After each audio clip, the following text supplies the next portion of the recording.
il l'a fait et m'a libéré. Lui seul a pu m'affranchir du péché. Je chante la croix car c'est la puissance de Dieu pour moi qui ai cru. Chose impossible, mais Dieu l'a fait.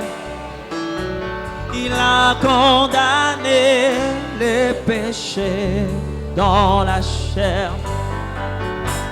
Chose impossible pour tout humain. Pareil danger des esclaves du péché, il a fait et m'a libéré.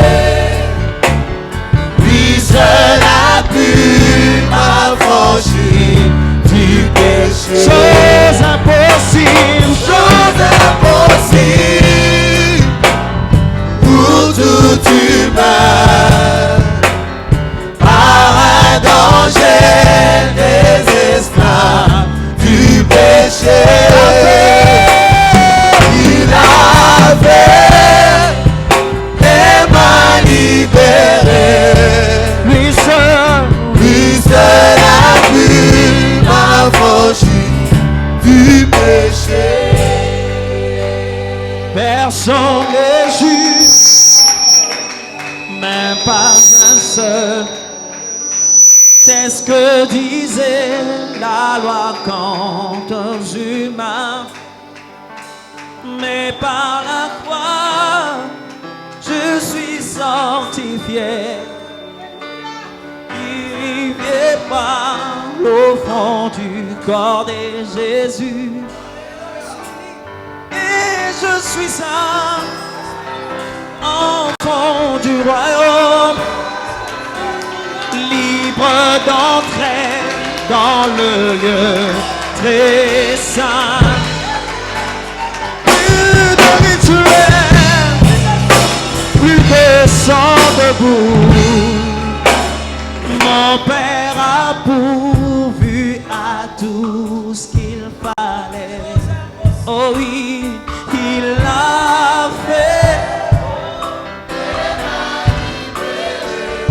Lui seul a pu m'affranchir du péché. Oui, il a fait. Il a fait et m'a libéré. Lui seul, lui seul, lui seul, lui seul, lui seul, lui seul, lui seul, lui seul. Il a fait, il a fait, il a fait et m'a libéré. Lui seul a pu le faire. Seul a pu m'affranchir. Lui seul il a fait. Il a fait et m'a libéré. Je suis libre. Lui seul a pu m'affranchir du péché. Alléluia. Oh, est-ce qu'il y a un élu qui comprend ça? Jésus. Alléluia. Alléluia. Jubilez pour le Seigneur. Jubilez. Alléluia. Jésus. Lui seul a pu. Jésus. Jésus. Un seul a pu délivrer de la honte. Je suis d'accord avec toi. Un seul a pu délivrer de l'humiliation. Un seul a pu délivrer de la masturbation. Un seul a pu délivrer du mensonge. Un seul a pu libérer du vol. Jésus de Nazareth. Jésus de Nazareth. Jubile Jésus de Nazareth. L'agneau de Dieu. Le grand secours. Le grand sauveur. Le grand vainqueur. Le puissant vainqueur.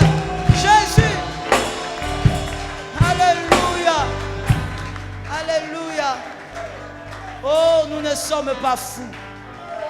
Par contre, nous sommes très, très réalistes. Nous ne sommes pas fous. Un seul a pu nous délivrer de la mort. Non, les acclamations de ton frère ne peuvent pas être les tiens. Il sait d'où il vient. Il sait ce qu'il a vécu. Il sait ce qu'il a vécu.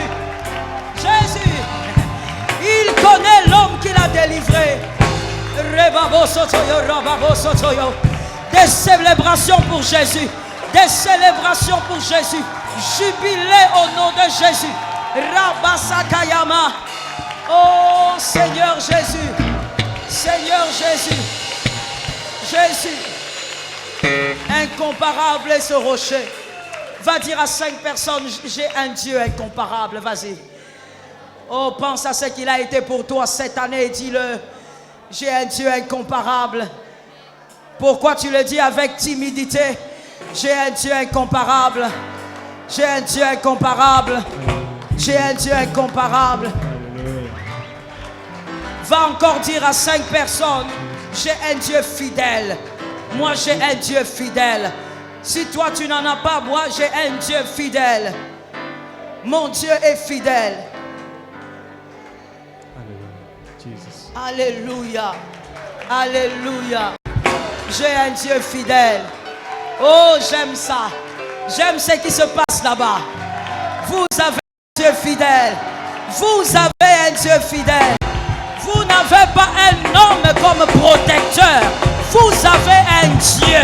Vous n'avez pas la chair comme protecteur. Vous avez un Dieu. Jésus. Laisse-moi dire quelque chose. J'ai l'impression que ça marche. J'ai l'impression que tu vas entrer en 2020. Je dis, j'ai l'impression que tu vas entrer. Le diable a encore échoué. Le diable a encore échoué. C'est un menteur. Jésus est vainqueur. Jésus est glorieux. Tu vivras à la main de Dieu. Oh, Jésus est fidèle.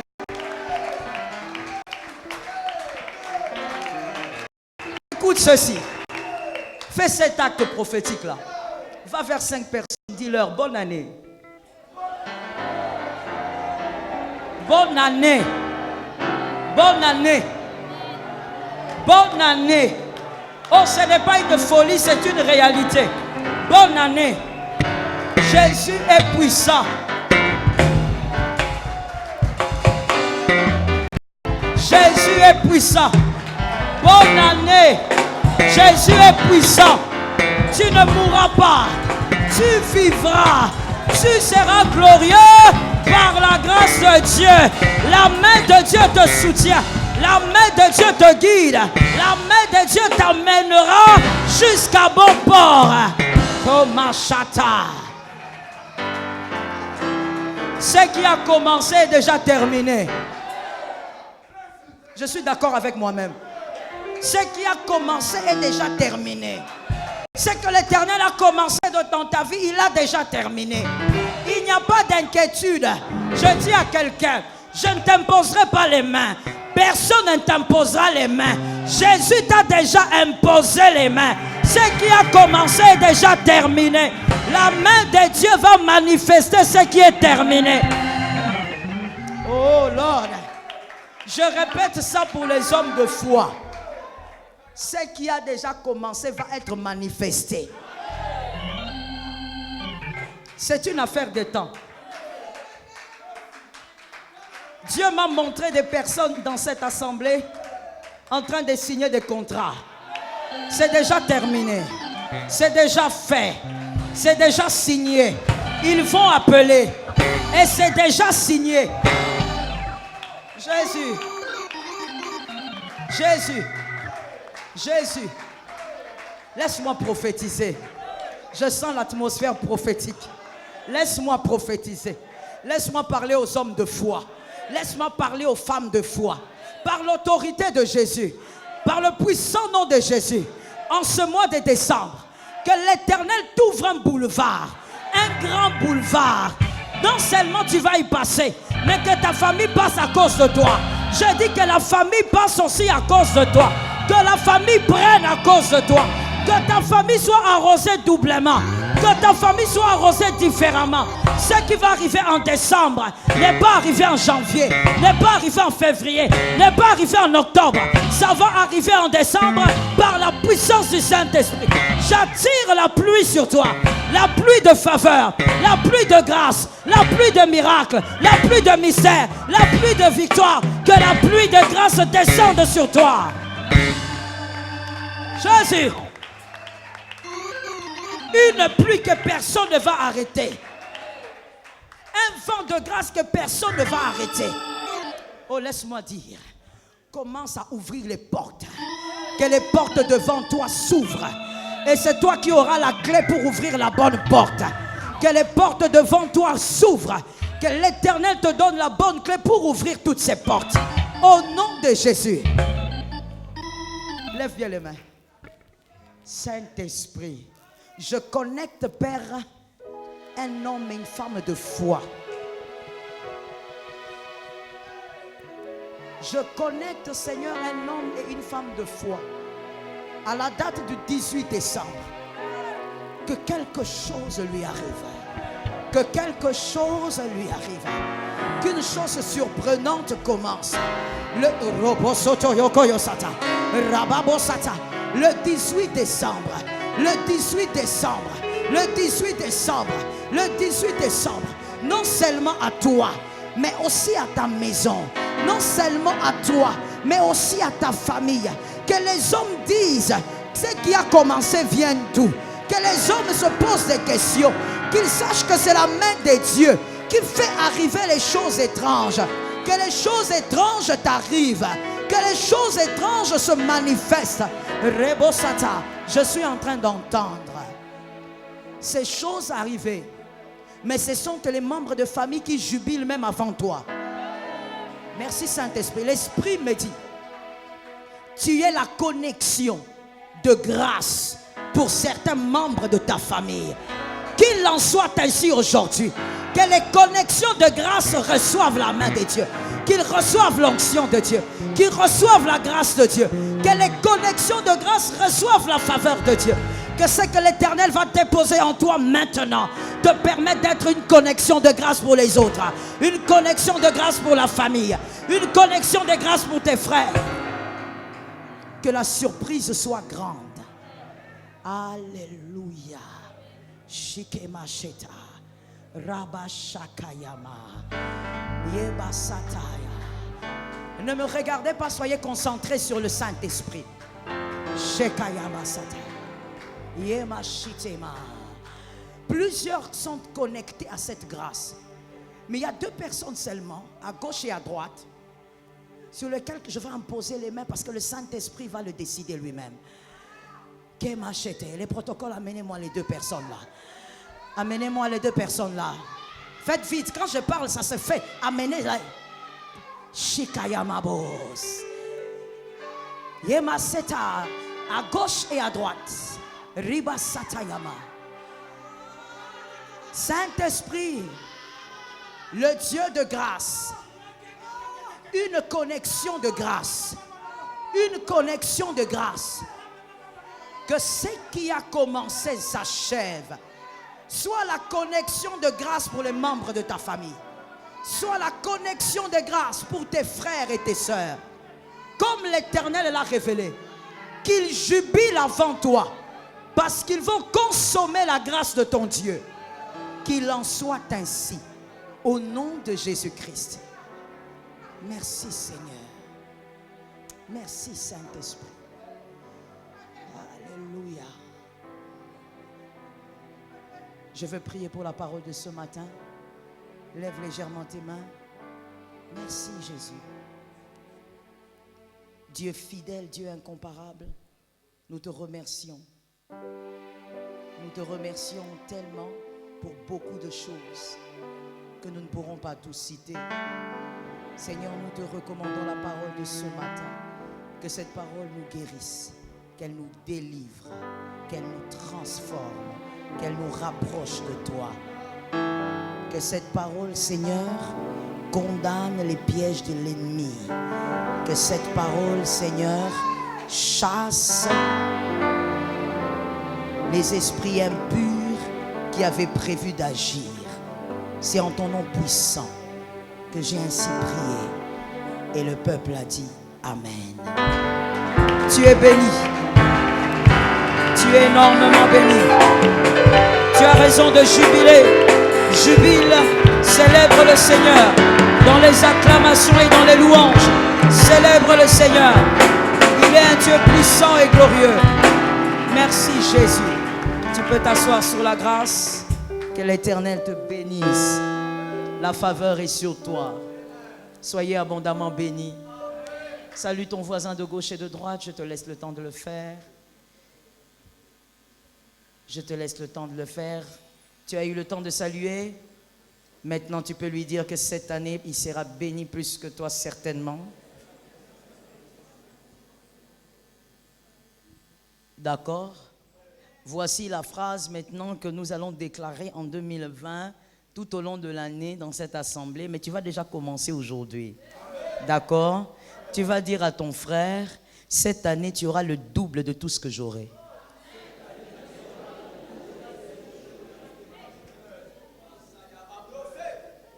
Il y a quelqu'un qui n'a même pas regardé à gauche, à droite, comme s'il n'avait pas de voisin. Dis à ton voisin, cette année, tu auras le double de tout ce que j'aurai.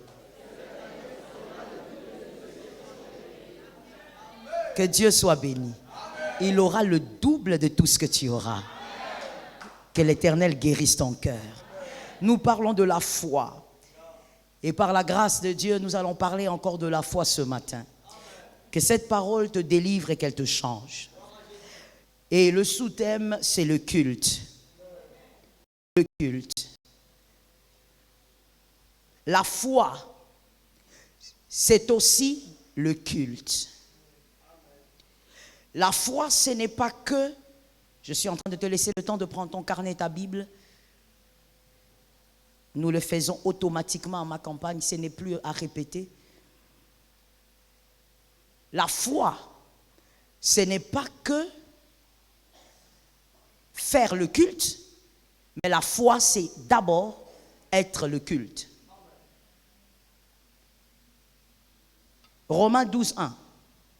Je vous exhorte donc, frères, par les compassions de Dieu, à offrir vos corps comme un sacrifice vivant, saint, agréable à Dieu, ce qui sera de votre part un culte raisonnable.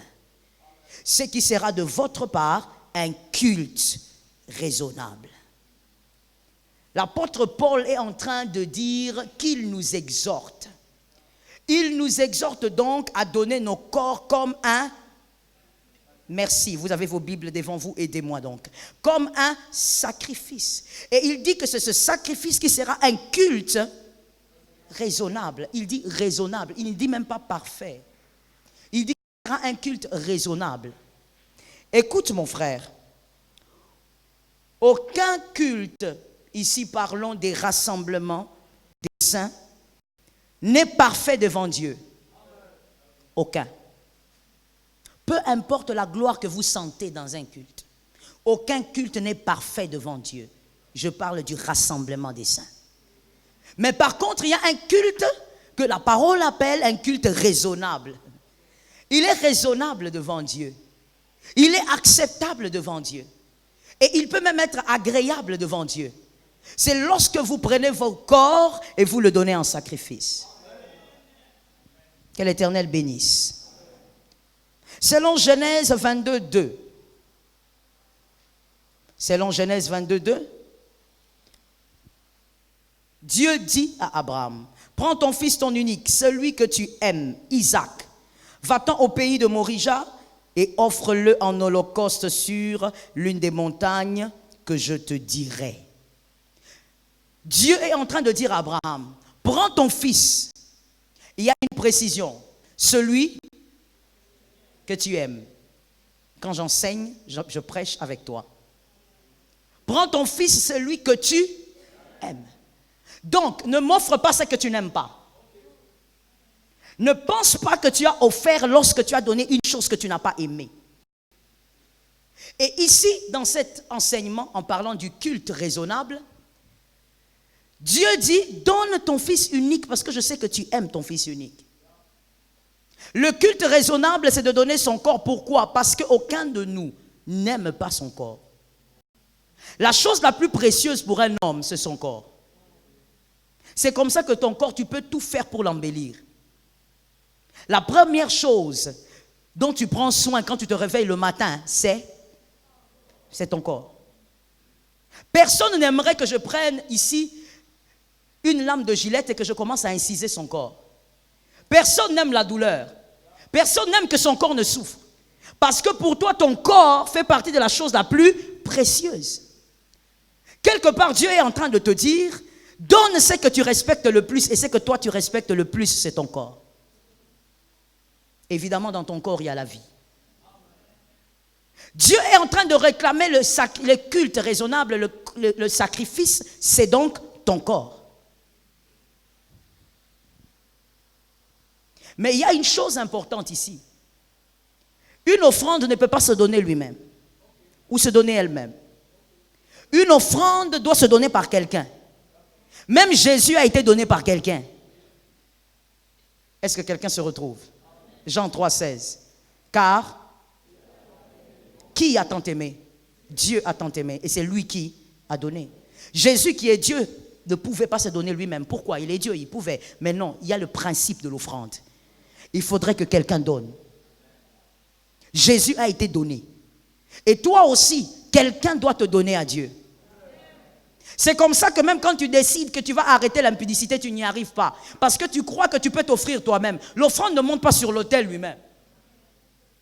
Abraham doit prendre Isaac pour le monter sur l'autel. L'offrande qui est déposée dans le panier ne vient pas seule. Tu dois te déplacer de là où tu es, prendre l'offrande de ton sac et le déposer dans le panier. L'offrande ne se donne pas. Il y a quelqu'un qui doit donner. Que le Seigneur soit béni. Le Saint-Esprit qui crée en vous le vouloir et le faire, parce que je sais que je parle aux enfants des dieux, le Saint-Esprit qui est en vous, celui qui crée le vouloir et le faire, c'est le Saint-Esprit qui va te donner à Dieu comme une offrande. Mais le problème est celui-ci. Le problème, ce n'est pas le Saint-Esprit. Le Saint-Esprit a cette mission de te prendre comme Abraham avait pris son fils et de donner à Dieu. De te prendre et de donner ton corps à Dieu. Mais le problème, c'est que toi, tu es une offrande qui résiste. Il y a des offrandes au milieu de nous qui résistent. Alors que tu dois tu dois te laisser le Saint-Esprit te présenter à Dieu. Toi, tu dis non. Tu aimes tellement ton corps que tu veux le garder pour toi. Oui, bien-aimé, voici le temps dans lequel nous sommes. Nous sommes dans un temps où nous voulons être chrétiens, mais nous ne voulons pas être sacrifices. Nous voulons être chrétiens, mais nous ne voulons pas que nos corps deviennent des cultes. Nous voulons être chrétiens, mais nous ne voulons pas que nos corps soient offerts à Dieu. Non, nous sommes dans le monde, mais nous voulons être chrétiens. En fait, nous voulons avoir des esprits chrétiens, mais des corps païens. Nous voulons faire des cultes seulement à des moments comme celui-ci. Nous nous rassemblons. Où est-ce que tu vas, mon frère? Je vais au culte. Tu viens au culte, mais toi-même, tu n'as jamais été un culte. Dieu n'est pas dans une grande célébration lorsque vous vous réunissez et que vous faites des cultes sans être vous-même un culte. Soyez d'abord un culte avant d'offrir à Dieu un culte. Dis à ton frère, sois toi-même un culte. Sois toi-même un culte. Si tu es toi-même un culte, tu sauras faire un culte même seul dans ta chambre. Tu sais pourquoi tu es lourd quand tu pries? Toi-même, tu n'es pas un culte. Celui qui s'est offert à Dieu, qui a offert son corps à Dieu, devient un culte, un sacrifice. Et même seul dans cette salle, il fera son culte, la gloire va descendre. Parce que toi-même, tu es d'abord un culte. C'est comme ça que personne ne peut offrir à Dieu des bonnes offrandes quand lui-même n'est pas une offrande. Les gens qui ont du mal à donner à Dieu l'offrande, c'est parce qu'eux-mêmes d'abord ne sont pas des offrandes. Ils n'ont pas encore donné à Dieu toute leur vie. Voilà pourquoi ils ont du mal à donner aussi, même l'offrande matérielle. Seule une offrande peut donner une bonne offrande. Dis à ton frère, seule une offrande peut donner une bonne offrande. Pourquoi Abraham, malgré la douleur, avait quand même failli donner Isaac? Parce que lui-même avait déjà été une offrande. Lorsque Dieu lui a dit, pars, quitte la maison de ton père, il n'a pas hésité, il est parti comme un fou. Pourquoi? Sa vie ne lui appartenait plus, il était une offrande. Pourquoi Abraham a su faire un culte au mont Morija? Parce que lui-même était déjà un culte.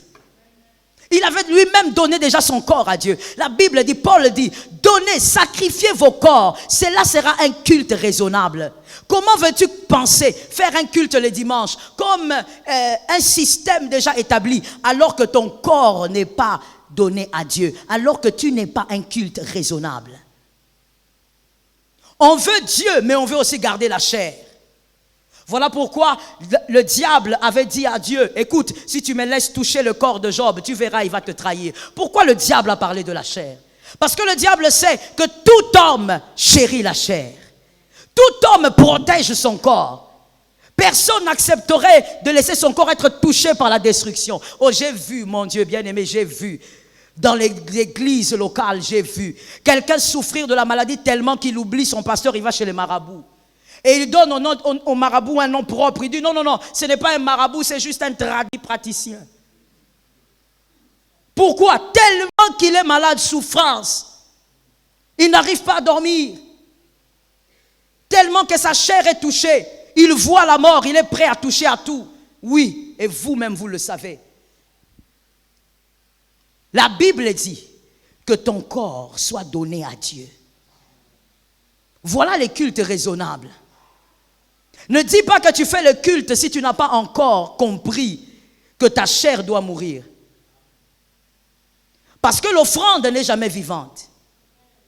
L'offrande doit mourir. Tu dois mourir dans ta chair, tu dois donner ce corps à Dieu. Donner totalement ce corps à Dieu veut dire quoi? Ton corps doit dépendre de Dieu. Il y a des gens qui sont dans la présence de Dieu, mais qui ne dépendent pas de Dieu. Ils sont dans la présence de Dieu parce qu'ils sont attirés par ce que la présence de Dieu apporte. Mais par la grâce de Dieu, que ça ne soit jamais ton cas. À partir d'aujourd'hui, tu dois savoir que donner à Dieu son corps n'est pas une blague. Si tu es chrétien, tu dois l'être totalement.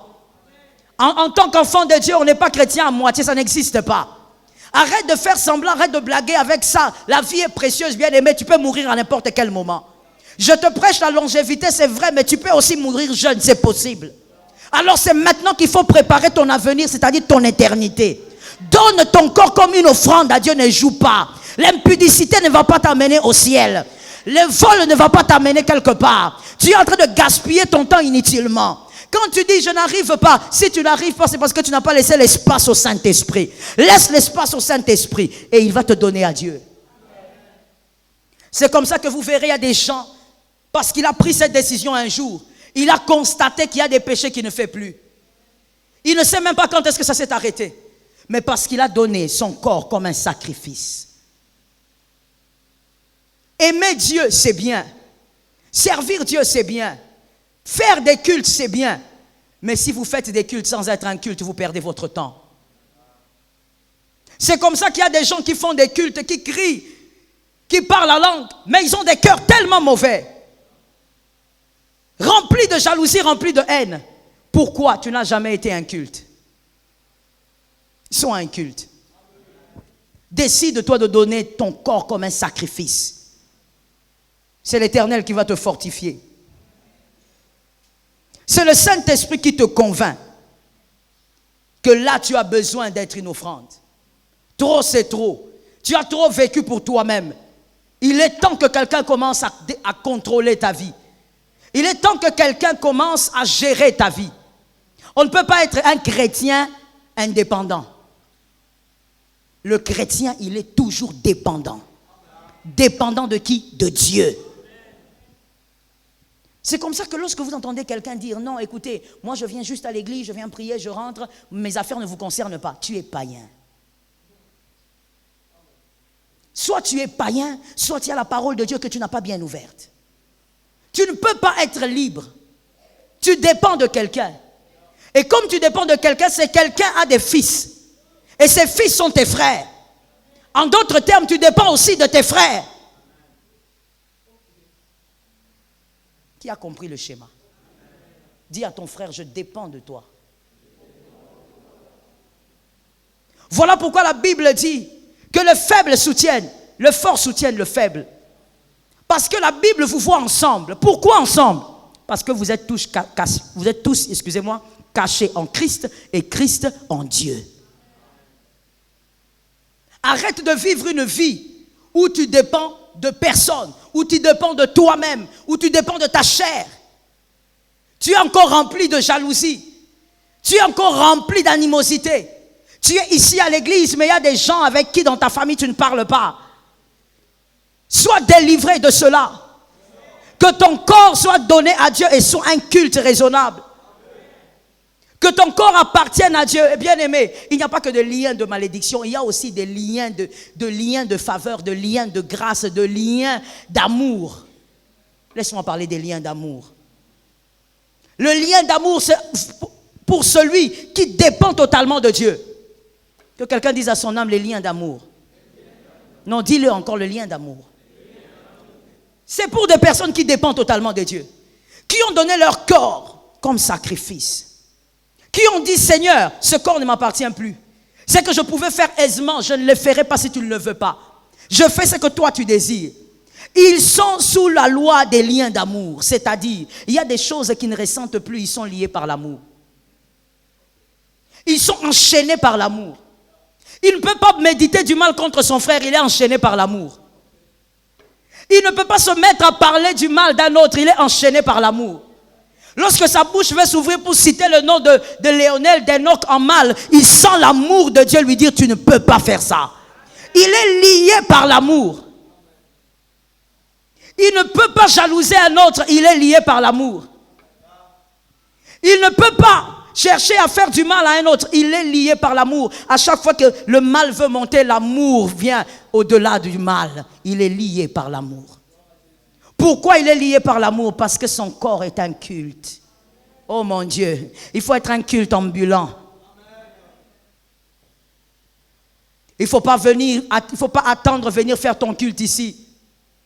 Il ne faut pas attendre faire ton culte qu'on va décréter la retraite de décembre. Il y a même des gens qui toute l'année là, ils étaient dans la distraction. Ils ont attendu seulement décembre et la fin du mois de décembre pour commencer vraiment à prier. Et ils le disent même, maintenant l'année est arrivée à son terme, il faut vraiment qu'on entre en retraite. Ils cherchent même les pasteurs en disant, il n'y a pas de programme de prière. Et pourquoi? Mais parce que c'est la fin de l'année. Ah bon? Ton Dieu est le Dieu de la fin de l'année. Ton culte à toi, c'est le culte de la fin de l'année. Tu fais des cultes vraiment puissants, forts, seulement quand tu as des problèmes. C'est là qu'on sent ta concentration. Tu peux même oublier que tu es dans une salle. Quand tu n'as pas d'argent, c'est là que tu deviens humble. C'est là que ton culte commence. Oui, il y a des gens qui commencent leur culte quand ils sont vides en poche. C'est là que leur culte commence, ils deviennent sérieux devant Dieu. Là, tu entends même que son français change même quand il prie. Mon Seigneur et mon Dieu. Pourquoi? Parce que dans la poche, il n'y a rien. Il cherche une intervention rapide venant d'en haut. Mais sa vie n'est pas un culte. Là où les païens se retrouvent, ils se retrouvent. Ils s'habillent comme les païens. Ils mentent comme les païens. Vous savez, il y a des gens dans l'église, je suis en train de parler d'ici, de l'église là, dans l'église locale, mais qui mentent comme s'ils étaient des collaborateurs du diable. Ils mentent comme ils respirent avec facilité. Et même quand il ment, il dit, je vais expliquer plus tard. Il vit dans les mensonges, mais il dit, je viens du culte, j'ai donné même l'offrande. Et ces gens ont même l'audace des fois de dire, moi j'ai donné beaucoup de choses à Dieu, je ne comprends pas, ma vie est bloquée. Ta vie est bloquée parce que tu fais des cultes sans être un culte, Dieu ne compte pas. Est-ce que vous croyez vraiment, entre vous et moi, que Dieu a besoin que toi tu viennes devant lui et que tu fasses devant lui un faux culte? Est-ce que tu crois que Dieu est en manque de louanges? Parlons un peu de Dieu. Oui, je te parle, regarde-moi dans les yeux. Parlons un peu de Dieu. Tu crois que Dieu est en manque de louanges? Tu crois que Dieu est en manque d'adoration? Tu sais combien d'anges l'adorent? Des anges qui n'ont jamais commis l'impudicité comme toi. Des anges qui n'ont jamais volé. Tu sais combien d'êtres célestes adorent Dieu? Et en dehors des êtres célestes, tu sais combien de créations ou de créatures peuvent adorer Dieu? Dieu n'est pas en manque d'adoration. Il n'est pas en manque de louange. Ne viens pas dans la présence de Dieu faire un faux culte.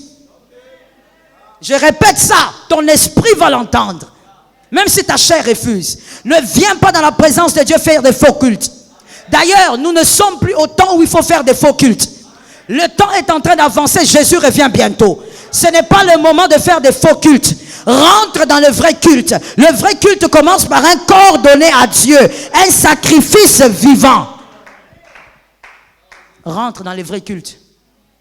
Dis-le à ton frère, rentre dans le vrai culte. Bon, dis-le maintenant en lingala à ton frère, rentre dans le vrai culte. Merci. Il restait un peu que je te dise, dis ça dans ta langue maternelle, pour qu'il entende bien. Rentre dans le vrai culte. Et vous savez, on est souvent plaintif devant Dieu. Et le Seigneur est riche en bonté, lent à la colère. Des fois, il nous regarde et dit, il se plaint. Est-ce que lui aussi a le droit de se plaindre?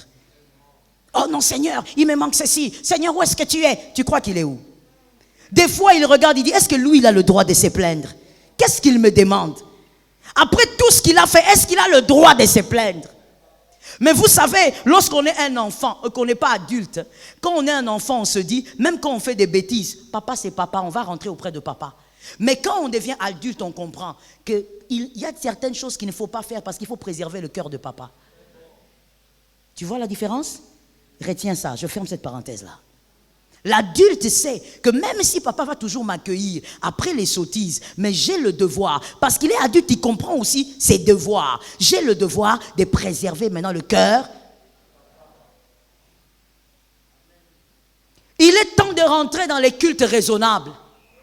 Tu sais pourquoi on te force pour servir Dieu? Parce que ton corps n'a jamais été donné à Dieu comme un culte, comme une offrande. Celui qui est un culte raisonnable, qui a donné son corps comme un sacrifice, il y a des choses qu'on ne lui demande pas. Est-ce que quelqu'un m'entend? Avez-vous vu déjà, bon, si ça t'est déjà arrivé, tu peux nous édifier. Ça t'est déjà arrivé de te mettre à table et d'avoir la nourriture servie pendant que tu veux manger? Parlons du poulet, parce que ça c'est un exemple assez bon. Pendant que tu veux te servir des morceaux de poulet, tu constates que le morceau là commence à quitter la table. C'est un film d'horreur, non? C'était déjà arrivé? Et ça ne peut pas t'arriver. Le poulet qui a été préparé va rester là jusqu'à ce que tu vas consommer. Même si tu vas manger les os, tu mangeras les os. Le morceau ne peut pas bouger. Il est déjà mort, il est bien préparé. Voici l'image de celui qui a été donné à Dieu. Celui qui a été donné à Dieu, il y a des choses qu'il ne peut plus faire. Avec ou sans personne, il ne les fera pas. Même s'il est seul sur la terre, il ne les fera pas. Il ne fait pas certaines choses parce que les hommes sont là. Non, il ne les fait pas parce qu'il est déjà mort. Mort au péché, mort au mal. C'est un corps qui a été donné à Dieu. Il est un culte. Et il y a aussi des choses qu'il fait automatiquement sans forcing. On ne le cherchera pas au téléphone, il les fera automatiquement. Parce qu'il est lui-même un culte déjà donné à Dieu. Un bon sacrifice que le Saint-Esprit a présenté. Il aime Dieu sans forcing. Il sent tellement d'amour, il est lié par l'amour, il aime Dieu simplement, automatiquement. Est-ce que quelqu'un m'entend? Arrête de faire des cultes vides. Sois d'abord toi-même un culte.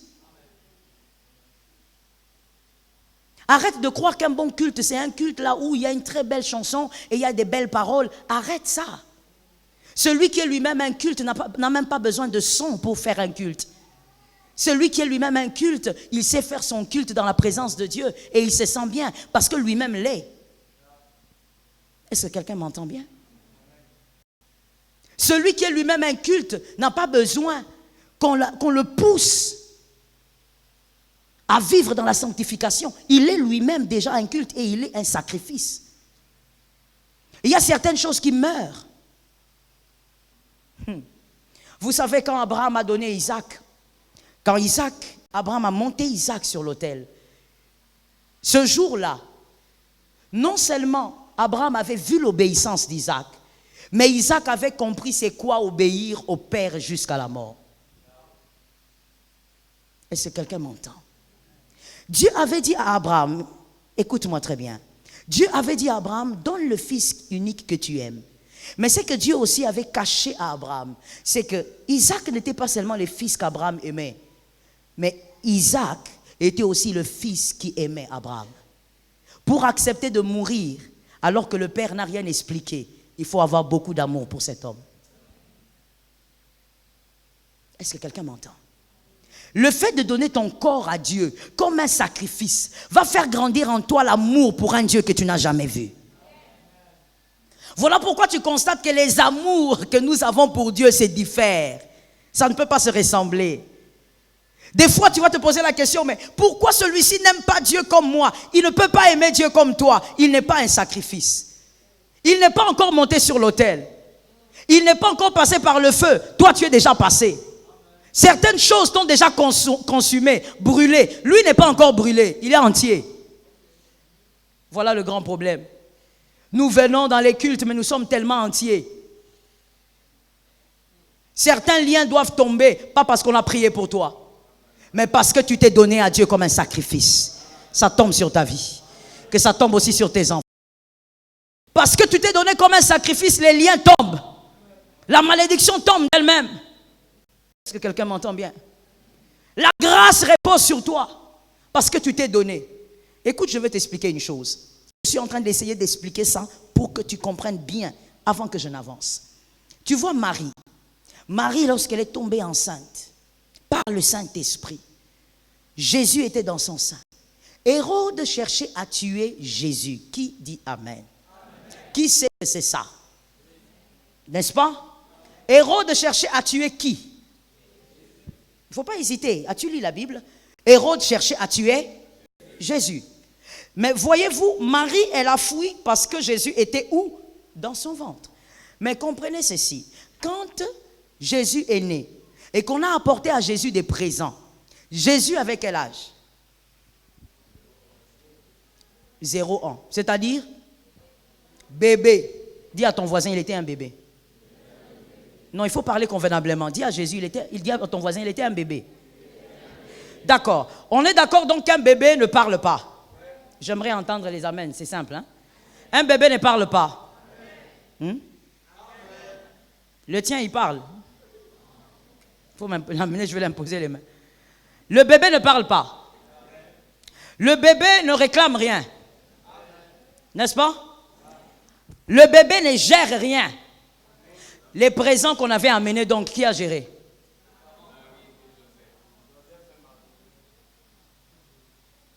On a amené les présents à qui? Qui a géré les présents? Je repose une autre question. Jésus bébé était Dieu, oui ou non? Est-ce que Jésus est devenu Dieu à l'âge adulte? Il était Dieu même bébé. Mais donc bébé même Dieu ne pouvait pas gérer les présents. Ouais, c'est un bébé Dieu. Ne pouvait-il pas gérer certaines choses? Mais il était Dieu. Comment on amène des présents à Jésus et puis Marie et Joseph font quoi? Marie et Joseph ont géré des biens qu'ils n'avaient jamais vus avant. C'est-à-dire une richesse qu'ils n'avaient jamais vue avant. C'était une richesse telle que même Marie et Joseph étaient impressionnés face à ce qu'on amenait à Jésus. Parce que c'était des grands présents. Mais ceux qui géraient, c'était Marie et Joseph. Qu'est-ce que j'ai envie de te dire? Quand tu es un sacrifice, comme Marie l'était, Marie a accepté. Elle a dit, prends mon corps, fais de mon corps ce que tu veux. Non, tu perdras le mariage, il n'y a pas de problème. Fais de mon corps ce que tu veux, tant que c'est toi, Dieu, qui veut utiliser ce corps. Ce corps est un sacrifice pour toi. Quand tu arrives au niveau de Marie, c'est là qu'il y aura des présents extraordinaires qui vont être déposés à tes pieds sans même que tu ne les cherches. Parce que tu es toi-même d'abord un sacrifice. Ce qui est à Dieu te revient. Parce que tu es toi-même un sacrifice. Tu ne feras pas d'effort pour certaines choses, pour avoir certaines choses. Oh mon Dieu, le Dieu de grâce. Laisse-moi ouvrir une parenthèse. Il y a quelque chose qui chauffe ma tête là-dedans. Laisse-moi ouvrir une parenthèse. Écoute-moi très bien. Lorsqu'on demande des choses à Dieu, il y a des choses qui ont été prévues, qui doivent arriver dans ta vie par tes efforts. Tu dois travailler pour ça. Il y a d'autres choses qui doivent arriver par les hommes. Mais il y a aussi d'autres choses qui doivent arriver simplement parce que ton amour pour Dieu est grand. Tant que ton amour pour Dieu n'est pas grand, tu ne verras pas arriver ces choses-là. Est-ce que quelqu'un m'entend? Est-ce que quelqu'un m'entend? Je libère quelque chose de bizarre. De toutes les manières, tu sais que moi, c'est comme ça. Écoute ça très bien, il n'y a pas de problème, ce n'est pas grave dans l'église. Une femme ne peut pas enfanter, ne peut pas tomber enceinte si les cycles n'ont pas commencé. Il faut que d'abord dans sa vie, qu'en grandissant, les cycles mensuels commencent pour qu'elle croie qu'elle peut aussi tomber enceinte. Il y a des miracles, des bénédictions qui ne t'arriveront jamais parce que tu n'as pas atteint un certain amour pour Dieu dans ta vie. Il y a des miracles qui ne pourront jamais arriver par imposition des mains. Il faut que l'amour pour Dieu grandisse. Mais l'amour grandit quand on est un sacrifice, quand on est un culte. Il y a l'amour qu'on ressent qu'un autre ne peut pas ressentir. L'amour d'un sacrifié, c'est un amour qu'un non sacrifié ne peut pas ressentir. Toute chose ne se reçoit pas au travail. Il y a des faveurs que Dieu va déposer au bureau. Il y a des faveurs que Dieu va déposer dans tes relations. Mais il y a aussi des faveurs que Dieu a déposées dans l'amour de Dieu qui grandit. Oh non, pourquoi le Seigneur ne fait-il pas telle chose pour moi? Parce que tu ne l'as pas encore assez aimé. Parce que tu n'es pas encore un culte. Tu fais beaucoup de cultes ici, mais toi-même tu n'es pas encore un culte. Regarde la manière dont tu réponds à ton mari. Regarde l'impolitesse qui est en toi. Regarde l'arrogance qui est en toi. Mais tu dis, je suis une servante de Dieu, je suis une fille du Seigneur, je suis une chrétienne. Moi j'ai aimé le Seigneur depuis 1985. Même les anges ne comptent pas les années de chrétienté, il n'y a que toi qui les comptes. Parce que ça ne veut rien dire toutes ces années-là. Non, vous savez, c'est moi qui ai amené mon mari au Seigneur. Tu es en train de vivre une grande distraction. Parce que même Dieu ne compte pas ces choses-là. Ce qu'il compte, c'est que toi-même deviens un culte. C'est depuis 1985 que tu t'es converti. Moi, je te pose une autre question. Depuis combien d'années tu as décidé d'être un culte raisonnable? Depuis combien d'années tu as décidé d'être un sacrifice? Depuis combien d'années ton corps ne vit plus pour lui-même? Depuis combien d'années tu dépends totalement de Dieu pour faire tout ce que tu fais? Ou Dieu pour toi, il est seulement un bouée de sauvetage? Et malheureusement, nous les pasteurs, on ne vous a pas aidés. On vous a aussi fait croire que Dieu était un bouée de sauvetage. C'est-à-dire, tu pars. Quand tu sors d'ici, tu pars. Tu es parti.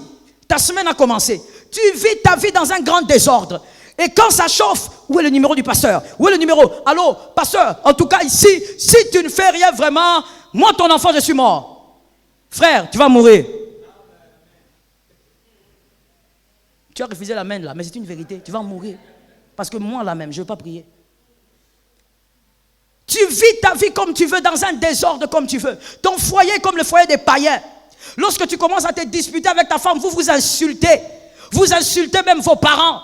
Vous humiliez vos familles par vos éducations. Vous avez des langages des païens. Vous dormez sous la colère comme des païens. Quand tu prépares pour ton mari, tu l'insultes. Tu dis qu'il meurt même cette nuit. Et lui-même, quand il vient à la maison, ton mari se tape la poitrine avec des phrases païennes. C'est moi ici qui fais tout pour vous. C'est moi ici qui fait que vous soyez. Frère, tu ne fais rien qui ne te soit permis de Dieu.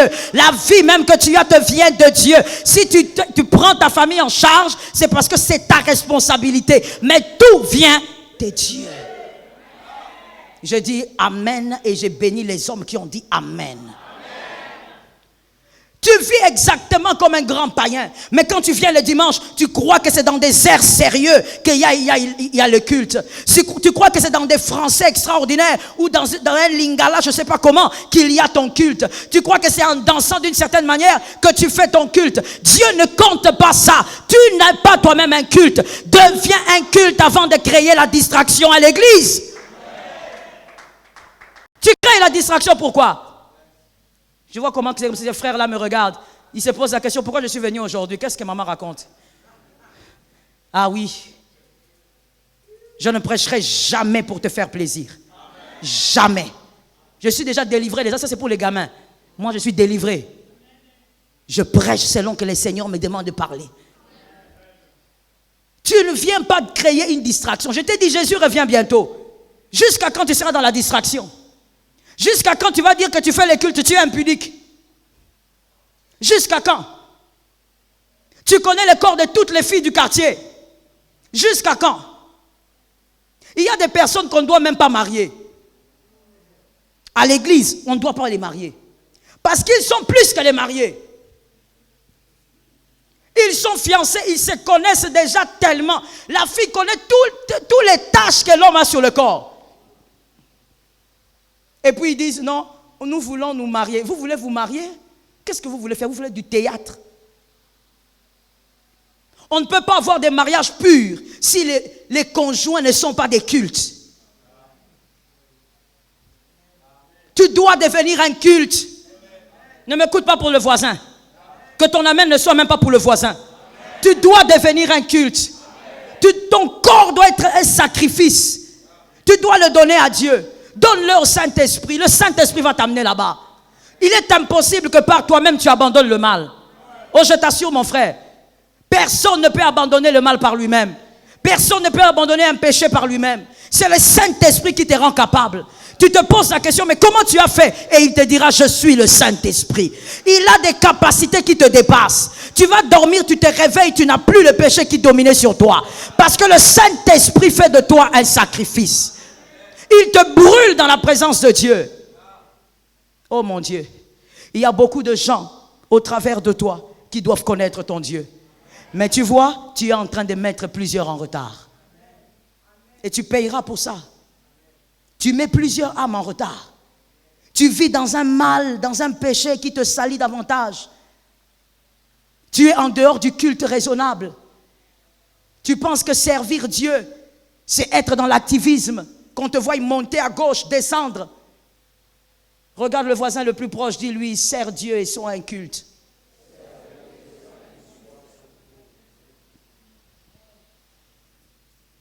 Mon Dieu.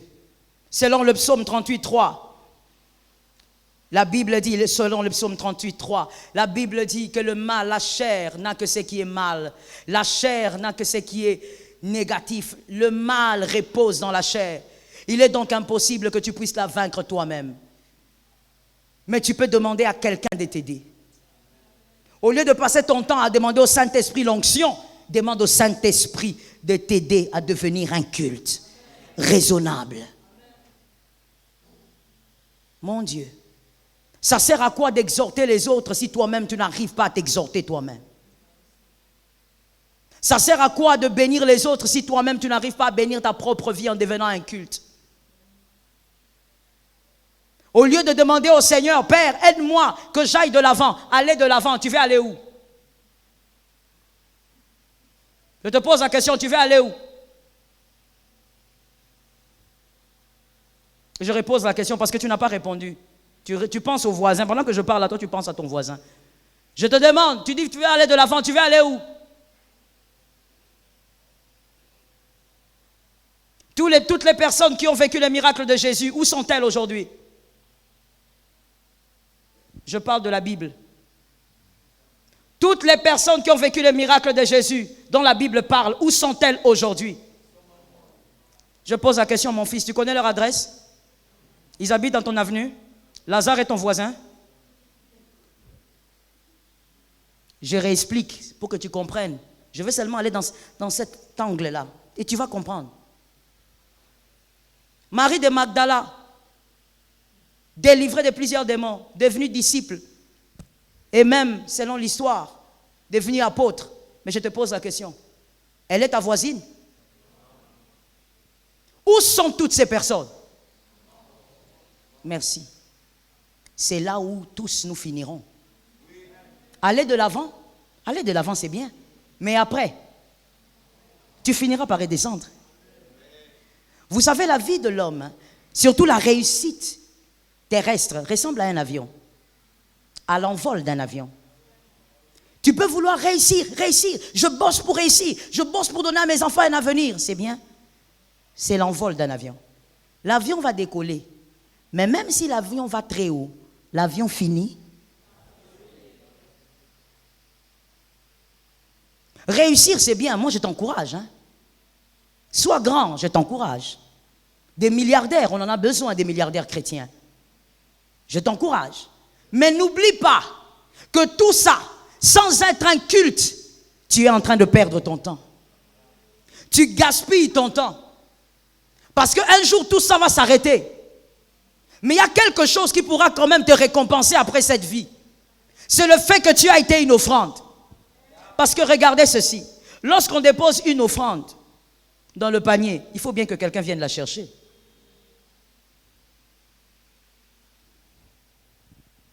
qui n'a pas compris. Lorsqu'on dépose une offrande dans le panier, l'offrande ne reste pas là. Il faut bien que quelqu'un vienne. Parce que tu es une offrande et que toute ta vie tu te bats pour rester une offrande, un culte à Dieu. Le jour de ta mort, ton propriétaire vient te chercher. Ah ah, maintenant tu comprends. Dis à ton voisin, mon propriétaire viendra me chercher. Mais toi tellement que tu aimes l'impudicité, et tu aimes l'impudicité parce que personne ne te voit. Tu aimes la poitrine des femmes qui ne sont pas tes femmes. Tu aimes vivre dans le mensonge. Tu aimes la masturbation. Donc tu ne pries même pas pour que Dieu te délivre. Toi tu aimes ça. Bien-aimé, un jour, tu viens au culte, tu fais semblant. Tu es très bien habillé, une belle chemise, un beau pantalon. Tu fais semblant devant tout le monde. Tu fais croire à tout le monde que tu es le meilleur adorateur. Il n'y a pas de problème, mon frère. Mais un jour, il y a quelqu'un qui viendra te chercher. Cette personne-là n'aura pas le visage de ton oncle. N'aura pas le visage de ton grand-père. Il aura un visage que tu n'as jamais vu. Et qui va t'effrayer. Mais tu seras obligé d'aller avec lui. Pendant que tu es vivant, c'est le moment où tu dois donner ton corps comme un sacrifice. Tu dois dépendre de Dieu. Tu dois vivre pour Dieu. Ne fais pas les choses parce que tu le sens. Fais les choses parce que Dieu l'a décidé. Fais les choses parce qu'il y a un maître. Tu as un maître. Vous savez, lorsqu'on dit, voilà pourquoi moi j'encourage, j'aime dire, lorsque tu adores, adore avec tes propres mots, selon ton expérience avec Jésus. Arrête de chercher des mots pour impressionner les gens. L'adoration, c'est une question de cœur. La Bible dit en esprit, en vérité, adore Dieu dans la vérité de ta vie. Quand tu dis, il est mon Seigneur, tu sais ce que c'est un Seigneur? Est-ce que tu comprends les implications d'un Seigneur dans une vie? Celui qui contrôle ta vie, celui qui décide sur toi. Si tel que tu es là, si Dieu te dit maintenant une phrase venant du Seigneur, sors ici. Dieu te dit, tu entres ici en retraite pendant 3 semaines. Tu vas entrer? Tu vas rester? Ou tu vas dire à Dieu, je ne peux pas. Tu sais que je ne peux pas. Tu ne peux pas me demander ça. Tu sais que je ne peux pas. Je travaille. Je ne peux pas. Comme si l'homme vivait pour son travail. Ou comme si l'homme vivait par son travail. Devient un culte. Cherche à être agréable à Dieu. Personne ne peut être agréable à Dieu par lui-même, je te l'ai dit. La faiblesse du mal est cachée dans la dépendance à Dieu. Si vous voulez que votre péché s'affaiblisse, dépendez de Dieu. C'est là qu'est cachée la faiblesse du mal. Le mal devient fort lorsqu'on s'éloigne de Dieu. Lorsqu'on veut dépendre de soi-même. Lorsqu'on veut gérer sa vie. C'est là que le mal devient fort. Tu sais pourquoi tu n'arrives pas à abandonner cette copine? Ce n'est pas parce qu'elle est très belle. De toutes les manières, la femme que tu vas épouser sera plus belle. Mais cette copine, tu n'arrives pas à l'abandonner parce que, en réalité, tu ne dépends pas de Dieu. Et comme tu ne dépends pas de Dieu, ta faiblesse est très forte. Ta faiblesse a des muscles, alors que c'est une faiblesse. Ton péché a des muscles. Ton péché est très musclé lorsque tu ne dépends pas de Dieu. Ton péché se développe, il devient fort.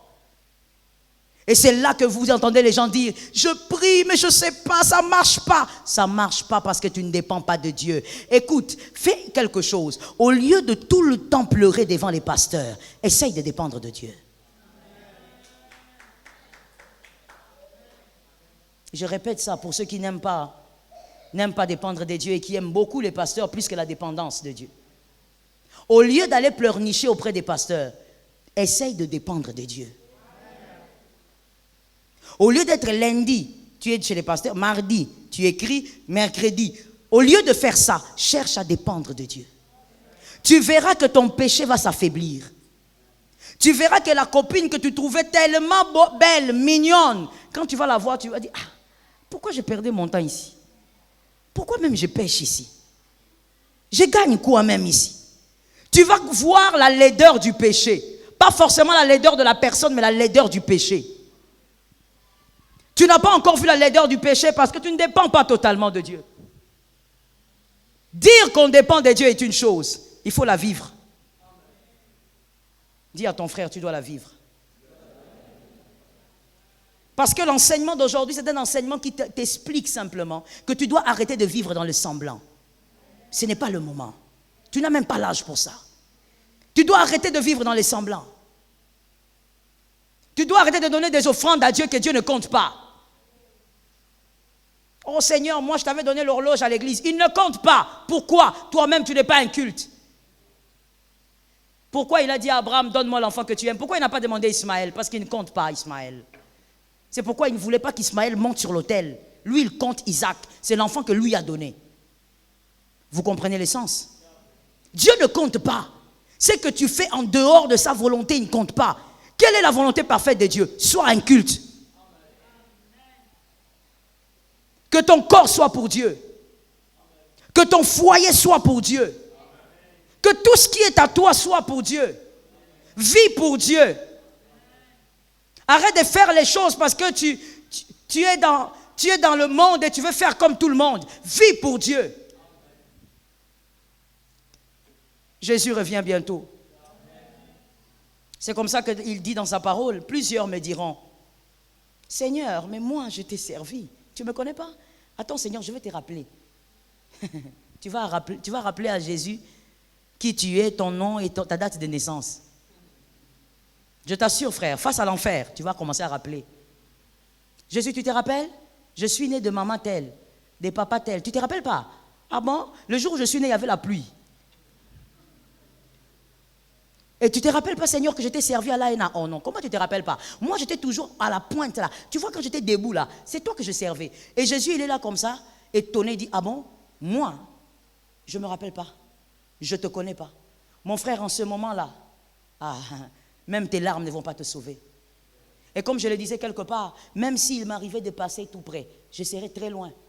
Si on me demande, est-ce que tu le connais? Je ne connais pas. Je ne le connais pas. Pourtant, tu étais ici à l'ANA, dans d'autres théâtres aussi. Mais je t'assure, là-bas, je vais te renier. Parce que si j'ose dire seulement que je te connais, peut-être qu'on va m'appeler tout près de toi. Papa, moi, je ne veux pas approcher l'enfer, là. Il ne faut pas croire. Ici, sur terre, là, je veux prier pour toi, je veux gêner. Mais là-bas, c'est fini. C'est le moment de te réveiller, de sortir de la distraction, de sortir des habitudes. Tu viens le dimanche, pourquoi? Je veux te dire quelque chose de bizarre.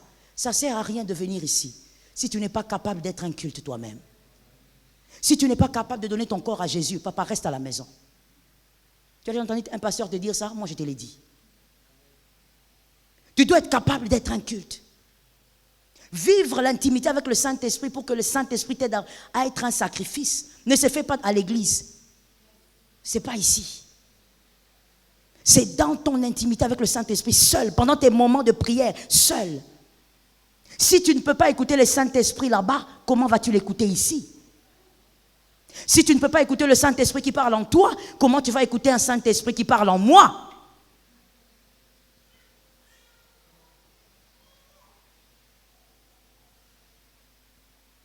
Tu dois sortir de ces habitudes. Tu dois sortir de ces semblants. Tu dois comprendre que la vie chrétienne est une vie qu'il faut absolument profiter pleinement. Tu dois arrêter de croire que le culte, c'est seulement venir les dimanches avec un pantalon et une chemise propre. C'est comme ça que dans certaines églises, au nom de Jésus, que Dieu nous épargne ici, de ces choses, même après des années, que Dieu nous épargne. C'est comme ça que dans certaines églises, il y a des gens qu'on nomme anciens et autres qui s'empoisonnent. Pourquoi ils s'empoisonnent? Pourquoi ils se font du mal? J'ai appris même dans une église, il y a un ancien qui s'est levé un matin, qui est allé à la maison de son collègue ancien de l'église. Il est arrivé là, il a dit aux enfants, je cherche votre père. Et les enfants connaissant aussi le monsieur, c'est un ami à papa. Oh d'accord. Il était très calme, l'ancien, quand il est parti voir son ami. Quand on appelle son collègue ancien, il sort L'ancien se tient debout, il dit, approche-toi, comment tu vas? Oh, je vais bien. Plus il s'approche, à 0 mètre comme ça, il donne un coup. 2e coup. 3e coup. Foreman. Et qui? Ali. Coup. Le temps que les enfants récupèrent, papa a déjà subi des coups. Qu'est-ce qui se passe? Pourquoi tu sors avec ma femme? Ancien de l'église. Il vient à l'église, mais il regarde la femme de son collègue ancien. L'impudicité a quitté le monde, il est entré dans l'église. Pourquoi? Parce que les gens sont habitués qu'on leur dise, tu iras de l'avant, tu es puissant, tu es grand, alors que ces gens sont sales. Na singa loketo okokende musika ata oza salite. Na nzambe okokende jamais musika soki ozo salite. Tu dois d'abord te purifier dans la présence de Dieu. Tu n'iras pas loin malgré le péché, jamais. J'attends qu'une âme dise amen. Moi-même je vais chercher ces amens là. Moi-même je vais là-bas chercher ces amens. Tu n'iras jamais de l'avant si tu vis dans la saleté en tant qu'enfant de Dieu. Va chercher la gloire ailleurs. Si tu veux rester chrétien, alors sois chrétien profondément. Sois aussi chrétien dans les hauteurs. Tu ne peux pas aller de l'avant alors que tu vis dans la saleté. Ton corps n'a pas été donné à Dieu. Comme Jésus a donné son corps, tu dois donner le tien. Voilà pourquoi Jésus dit, celui qui veut me suivre, qui fasse quoi? Qui prenne sa croix. Oh, mais Seigneur, tu es mort pour moi, non? Tu as déjà pris ma croix. Non, j'ai pris le péché. Toi, tu dois prendre ta croix. Prends ta chair, prends-la. Prends la chair. Prends ta chair. Tu veux que qui prenne pour toi? Ton pasteur? Non. Si Jésus n'a pas pris ta chair, moi, je ne prendrai pas ta chair. Prends toi-même. Prends-la, accepte-la. Et dis, Seigneur, je veux vivre pour toi. Je suis fatigué de ce péché. Je suis fatigué de mentir mon mari. Je suis fatigué de tromper ma femme. Seigneur, aide-moi, Saint-Esprit. Donne-moi comme offrande. Tu veux seulement qu'on vienne à l'église pour qu'on te dise quoi? Malgré le péché, la grâce est là? Oui, la grâce est là. Mais la grâce n'acclame pas le péché. Jésus est lui-même la grâce. Et Jésus n'acclamera jamais le péché. Dis à ton voisin, tu dois sortir de là. Mon frère, ma soeur, un culte raisonnable. À partir d'aujourd'hui, lorsque tu fais un culte, pose-toi la question, est-ce que moi-même je suis devenu un culte? Désire devenir un culte. Chaque jour de ta vie, pose-toi cette question, qui je suis? Ce corps appartient à qui? Oh mon Dieu, incroyable, incroyable. Ça ressemble à une maison en location. Vous louez une maison, mais quelqu'un d'autre y habite. Vous dites que vous êtes chrétien, mais votre corps appartient au diable. Et le diable aime tellement votre corps. Il a fait de votre corps son salon. Tout ce que le diable aime, votre corps le fait. Tu es assis aujourd'hui dans le culte, mais hier tu as regardé la pornographie. Aujourd'hui, c'est la Bible que tu veux lire. Hier, tu as regardé la pornographie. La semaine passée, tu as regardé la pornographie. Dans ton téléphone tel que tu es là, tu as un code que même le diable ne peut pas décoder. Ce téléphone-là, avant que tu le décodes, toi-même tu dois te concentrer parce que tu risques d'oublier le code. Tellement que tu l'as foncièrement codé. Pourquoi tu l'as foncièrement codé? Si quelqu'un ouvre ton téléphone, il va mourir, il va s'évanouir. La saleté du début jusqu'à la fin. Moi, je savais que le téléphone était un appareil de communication, mais pour toi, le téléphone est devenu un appareil de visualisation. C'est par là que tu visualises la nudité des gens. Tu te plais à regarder la nudité des gens. La nudité d'une Australienne que tu ne connais pas, tu te plais à regarder ça. Et à l'église, je suis venu au culte, je donne mon offrande, je passe pour ma dîme, on m'impose les mains, alléluia, je suis enfant de Dieu. tu es dans le mensonge. Qui t'a menti que tu es dans un culte? Je refuse de t'amener en enfer. Tu sais c'est quoi t'amener en enfer? C'est te regarder faire le mal et te prêcher des sottises. Je refuse de t'amener en enfer. Je viens te dire ce matin, rentre dans le vrai culte. Rentre dans le culte véritable. Deviens toi-même un culte à Dieu. Que ce corps soit donné à Dieu. Que quelqu'un lève sa main droite et dise, Seigneur, aide ce corps. Donne ton corps à Dieu. Comme un sacrifice. Vis pour Dieu. Oh mon Seigneur et mon Dieu. Laisse-moi terminer. J'ai tellement de passion pour ce que je dis que si je continue, je ne vais pas finir. Laisse-moi finir.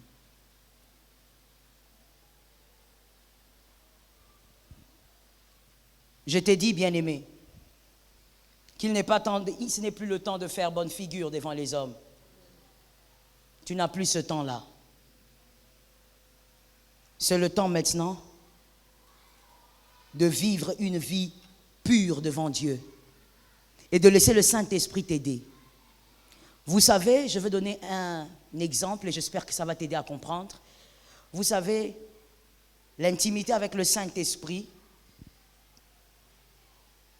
lorsqu'on a donné son corps comme un sacrifice à Dieu,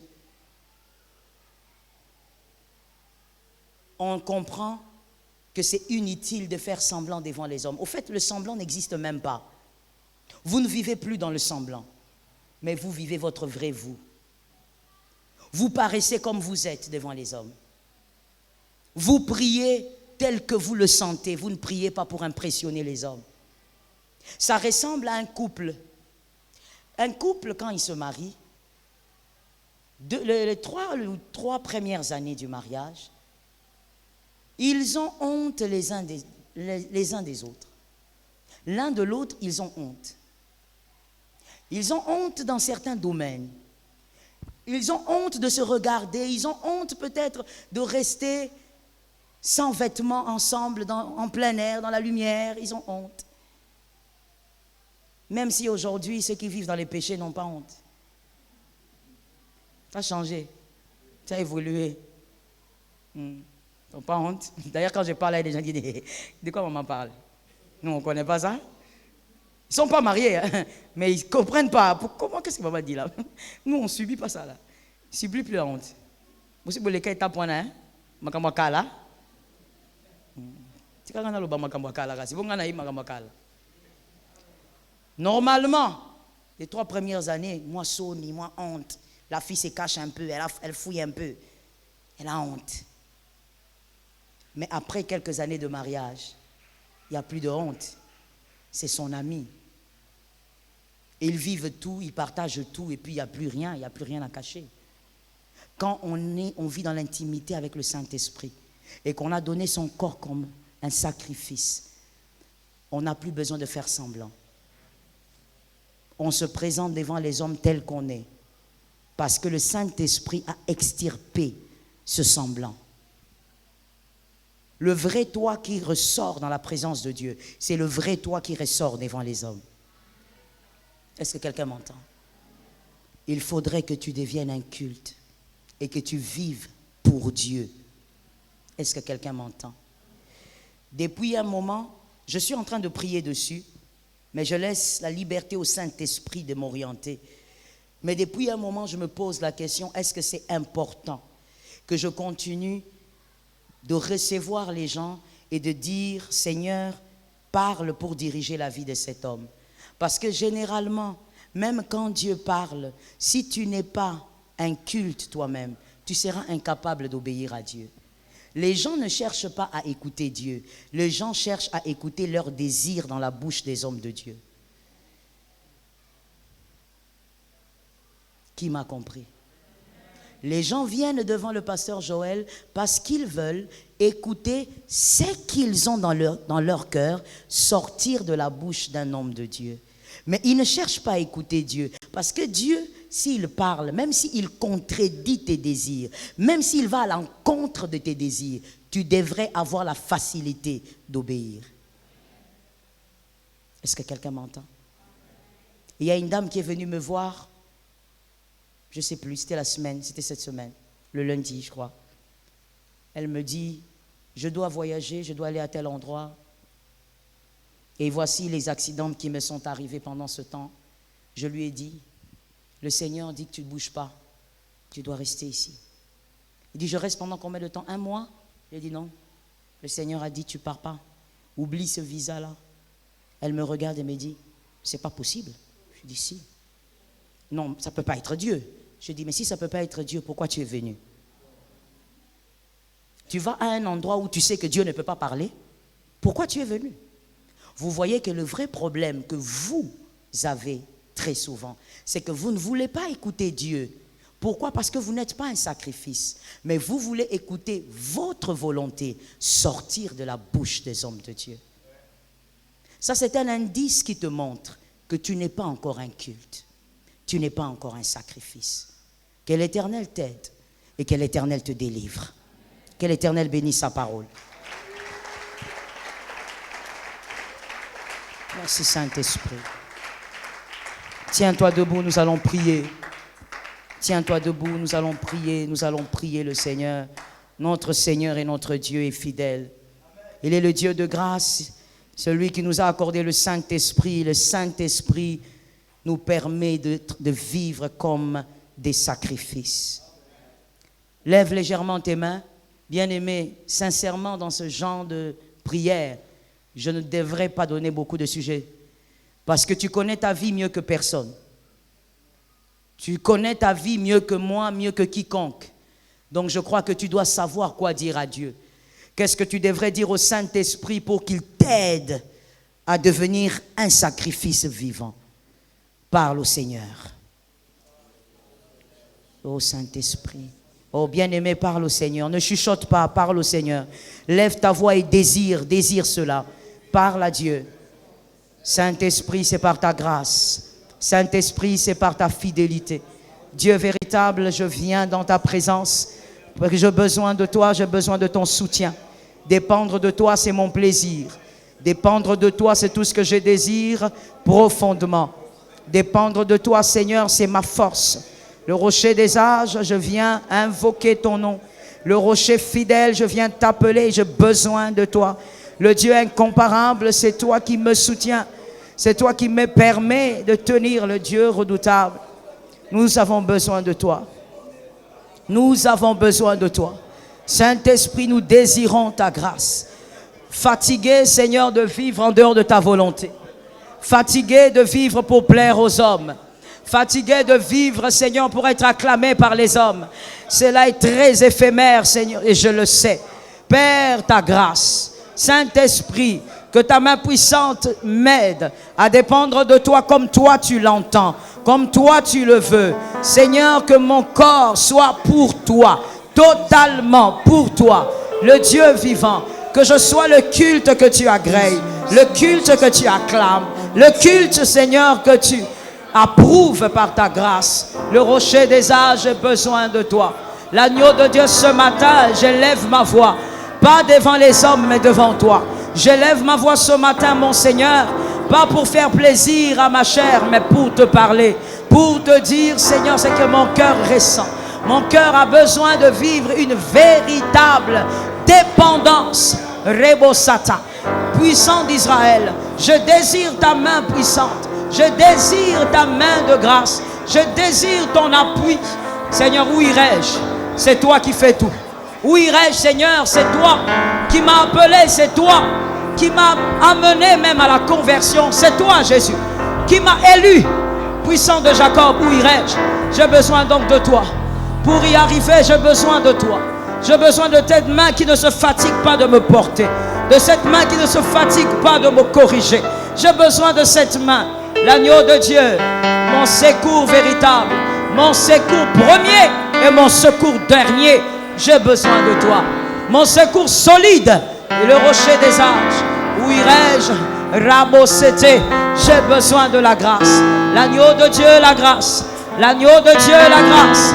L'agneau de Dieu, puissant d'Israël. Mon âme est en train de crier, mon âme a besoin de cette dépendance qui change les vies, de cette dépendance qui peut me délivrer du mal. le rocher des âges.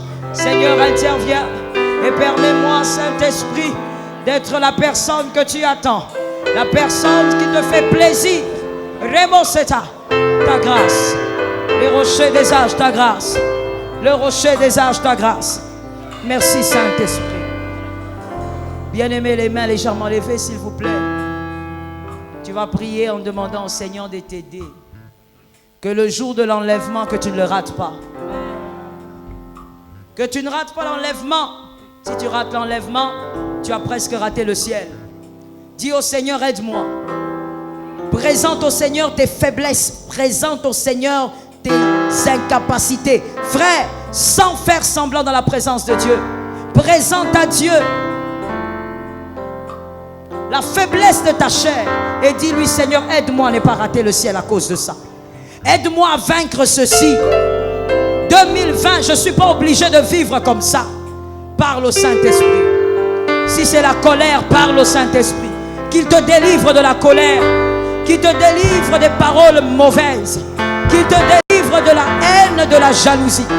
Qu'il te délivre de la rancune. Parle au Saint-Esprit. Le Saint-Esprit écoute les prières. Ah oui, je peux l'attester. Le Saint-Esprit écoute les prières. Le Saint-Esprit exauce les saints. Jésus, parle au Saint-Esprit. Que le Saint-Esprit t'aide à ne pas rater l'enlèvement à cause du cœur. Que tu ne rates pas l'enlèvement à cause de la chair qui te réclame. Que le Saint-Esprit t'aide à ne pas rater l'enlèvement. Robo sete yama. Osanga lolate, lolate. Osanga lolate pour la makamwa mike ya mokili. Parle au Saint-Esprit. Jésus, ta grâce. J'ai vraiment besoin de ta grâce. Seigneur, je ne veux pas rater mon plus beau cadeau. Le plus beau cadeau que tu m'as fait, c'est le ciel. C'est le plus beau cadeau que tu m'as donné. Quand je pense au ciel, j'ai la force de vivre. Quand je pense au ciel, j'ai la force d'avancer. Quand je pense au ciel, j'ai même la force de te servir. Jésus, quand je pense au ciel, j'ai le courage de te prêcher. Quand je pense au ciel, aide-moi, Seigneur, à cause de ces choses petites qui me réclament, que je ne rate pas le ciel. Viens me soutenir. Viens me soutenir. Saint-Esprit, je crie à toi ce matin. Saint-Esprit, je crie à toi ce matin. Que je ne rate pas le ciel. Que je ne rate pas le ciel. Que je ne rate pas le ciel. Le Dieu vivant, aide-moi. Préserve mon ciel, Jésus. Préserve mon salut, Jésus.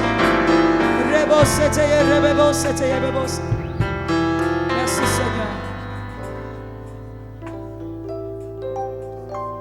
Nous allons faire une très belle prière, comme les deux autres d'ailleurs.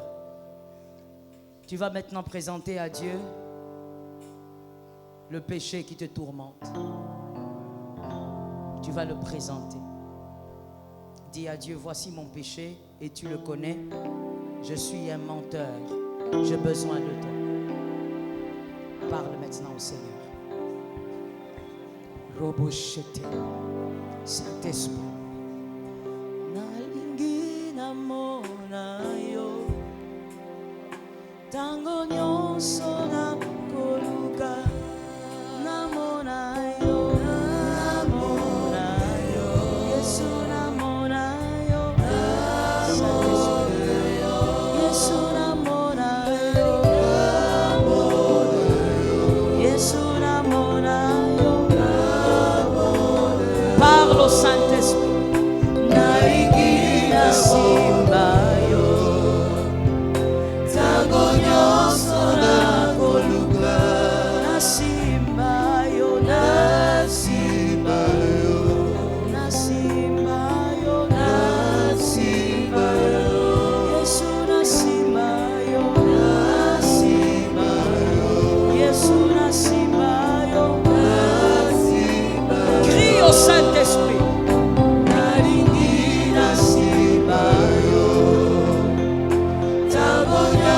Now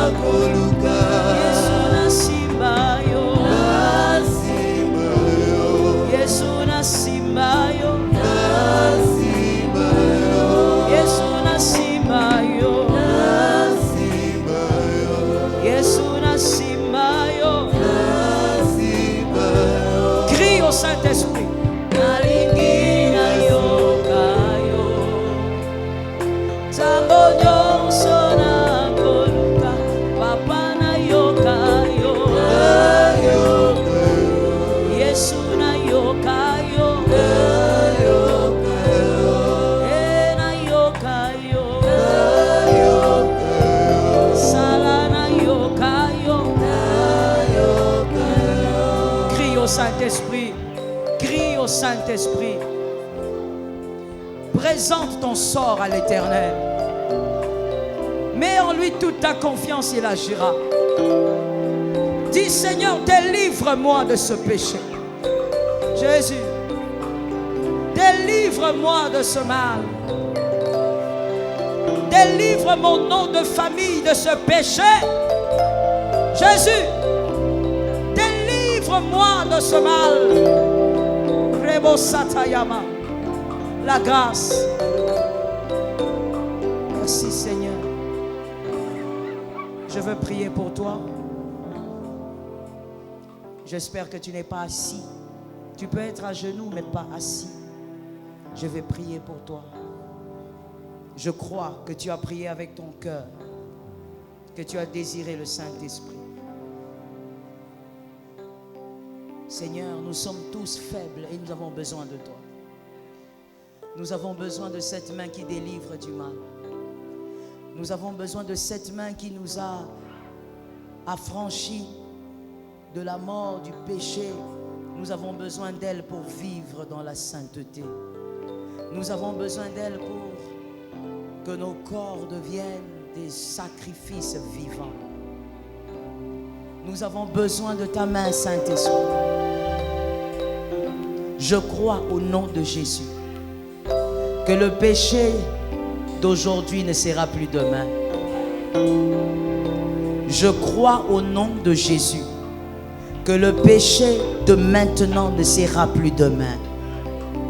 Je crois au nom de Jésus que le péché d'aujourd'hui ne sera plus demain. Je crois au nom de Jésus que le péché d'aujourd'hui ne sera plus demain. Je le crois, Saint-Esprit, que ce qui dérange la vie de mon frère, dérange la spiritualité de mon frère, ne sera plus un problème demain. Saint-Esprit, je compte sur toi. Si je te présente mon frère, c'est parce que tu as agi avec moi. Si je te présente ma soeur, c'est parce que je t'ai vu agir dans ma propre vie. Ce qui a marché avec moi, je crois que ça marchera avec lui. Seigneur, ce qui a vaincu mon péché, je crois que ça va vaincre son péché. Saint-Esprit, merci de nous faire grâce. Merci de nous aider à sortir des faux semblants, à sortir de l'hypocrisie, mais à vivre pour toi comme des cultes raisonnables. Aide ma soeur à être chrétienne partout. Aide mon frère à être chrétien partout. Aide, Seigneur, qu'il ne soit pas propre devant les hommes seulement, mais qu'il soit propre dans ta présence, agréable devant toi. Seigneur, ta grâce, c'est au nom de Jésus que j'ai ainsi béni sa vie. Et lui-même, il a dit Amen. Que Dieu soit béni, que Dieu te soutienne, que la grâce soit avec toi, que Jésus te délivre du mal, que Jésus te sorte du mal, que Jésus te préserve. Merci Seigneur. Tu peux t'asseoir sous la grâce. Que Dieu te bénisse. Que Dieu t'aide. En rentrant chez toi à la maison avant de dormir ou à tes heures de prière, prie pour ça. Ne prends pas ta vie spirituelle à la légère. Elle est plus précieuse que ton travail. Elle est plus